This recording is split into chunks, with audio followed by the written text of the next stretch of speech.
Okay, welcome to part two of the new SPAC delisting and relisting rules update. So just to recap part one, starting last week on October 7th, SPACs no longer get a 6-month extension from Nasdaq to complete their business combinations. Instead, they will be automatically delisted to the OTC markets, just like the New York Stock Exchange SPACs. If they apply to get relisted in connection with the de-SPAC, they will need to satisfy the more stringent initial listing requirements, even if they choose the Nasdaq Global Markets, which, as we discussed last week, is free from a shareholder equity requirement.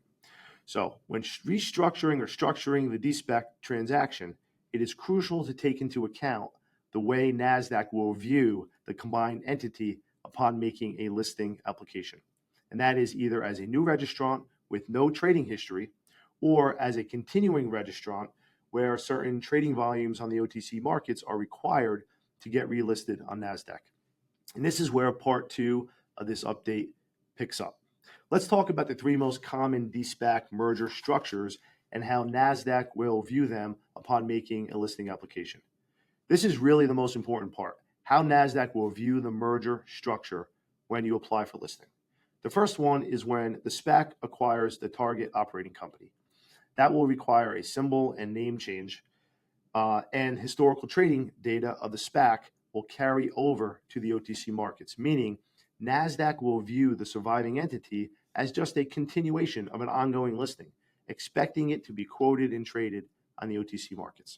To qualify for relisting, the company will need to have sufficient trading history on the OTC markets, which, as many of you know, may be challenging under certain circumstances. The second structure is when the operating company acquires the SPAC, basically the reverse of number one. And things are a little bit simpler under this method.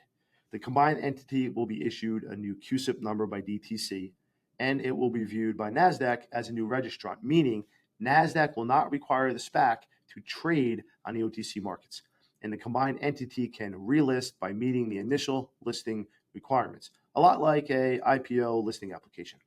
Finally, the third structure is called a double dummy structure, where the new company acquires the target operating company and the SPAC. Here again, Nasdaq does not require trading on the OTC markets before relisting and will really treat this structure as a new registrant. Again, just like the second method and much like an IPO listing application.